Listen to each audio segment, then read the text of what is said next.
I want to start by just getting your reaction to the Pac-12 and the Big Ten canceling their football for the fall. It's just a bummer. I mean, I think for all these guys who were trying so hard to be safe, to comply, while still putting in the effort and work to look forward to a season, right? I mean, that's what you play for, right? You play for games, you play for a championship, and I just think it's a real sad situation any way you look at it. What has the reaction been to guys that you know on the Trojans team? These guys are bummed, but they do realize that, hey, at least we may have a season starting in January. I think the best players are going to put their head down and say, this is not what I want, this is not what I expected, but we're going to work through it anyways. What do you think needs to change to make sure that athletes are comfortable playing college football, whether it's compensation, whether it's social justice, whether it's just health and safety? Yeah, well, I think there's a lot of things that you can hit on, like you said, about the social justice movement. I think is really important to kind of get into some of these colleges. Some are better than others, but to really take a look at how everyone's treated. I think there's a lot to do with name, image, and likeness.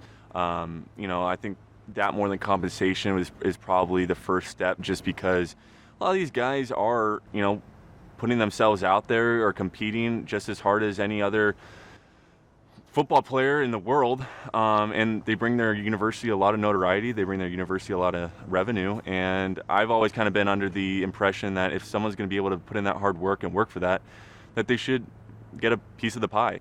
Jake, college football fans, they live for the memories and things that they'll never forget. You're a lifelong Trojan fans. You have probably memories upon memories. One of the biggest, 3 years ago, September 2nd, 2017, Jake Olson, the first blind player to participate in a college football game.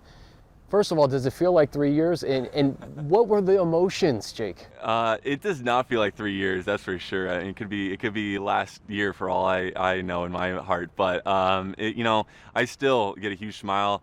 I still get the same goosebumps when thinking about it. I mean, it was such a special day. I don't think those feelings or memories are ever going to become dull in my mind. I think they're always going to be very fresh, and thinking about it at nighttime when I go to bed at night or whenever is just as special as the night I was going to bed after that snap. So many people during this pandemic are struggling just with everything going on, and you're one of the most inspiring figures here in Los Angeles. What advice would you give to people that are going through things, because you can provide a perspective to those who probably need it the most? This isn't what anyone wants, but it's about being flexible. It's about making the best of it and learning as you go, so that when this is done, when this is over and we are allowed to go back to whatever normal life after this is, you have learned things about yourself. So many things that I learned while going blind that I use now. It's okay, this is frustration. Well, guess what? I've gone through frustration. I've gone through hard times. So the next hard times, the next frustration that comes, I know what myself is. I know what my strengths are. I know what my weaknesses are, and I can push through that. So I can go through that adversity and come out stronger on the other side.